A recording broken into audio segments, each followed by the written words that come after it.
Welcome to Smart Snickers.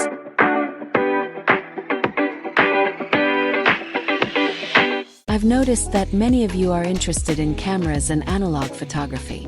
However, I also realize that some of you might need a bit more information about what film photography and analog photos really mean. What is analog? How does it work? So, in today's video, I'm going to take you through the Analog Film A to Z Guide. Mastering Basics for Beginners, 2024. Did you know that analog film photography is making a massive comeback, with a 200% increase in film sales over the last few years? Yeah, you heard that right. In a world dominated by digital, people are rediscovering the charm of shooting on film. And today, I'm going to help you jump right into it. So, what's the deal with analog film? Well, it's all about capturing those moments with a tangible medium that just feels different. For beginners, diving into analog can seem a bit intimidating, but trust me, it's a rewarding journey.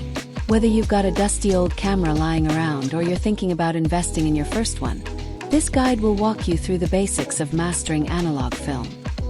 Now, let's talk about some challenges that beginners often face when stepping into the world of analog film. First off, there's choosing the right camera. With so many options out there, from point-and-shoots to vintage SLRs, it can be overwhelming.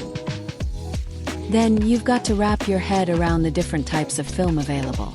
Color, black and white, slide film, each has its own vibe and look.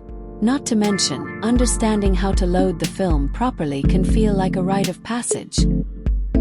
And of course, there's the exposure settings. With digital cameras, it's all about instant feedback, but with analog, you're shooting blind until you get your film developed. It's definitely a learning curve, but don't worry, we'll tackle these together. Alright, let's get into the nitty-gritty. First up, loading film. This can be a little tricky, but once you nail it, it'll feel second nature. Always make sure you're in a low-light environment when loading your film into the camera. Next, let's chat about exposure settings. You'll want to understand the basics of shutter speed, aperture, and ISO. These settings dictate how much light hits the film and can dramatically change the mood of your shots. Now, when it comes to developing and scanning your images, there are a couple of paths you can take. You can either develop at home with a few basic tools or send your rolls off to a lab. If you choose to DIY, it's a fun process and can save you some cash, but it does require some practice. Scanning your images can also be done at home with a scanner or through a lab. Each method has its perks, so pick what works best for you. Here's a little gem that could totally change your perspective on analog photography. It's not all about perfection. One of the most beautiful things about shooting on film is the unpredictability. You might end up with some unexpected surprises, like light leaks or grainy textures that can actually add character to your photos. Instead of stressing over getting the perfect shot, embrace the imperfections. They can tell a story and give your work a unique flair. So, don't be afraid to experiment and let go of that perfectionist mindset. To wrap things up, we've covered a lot today.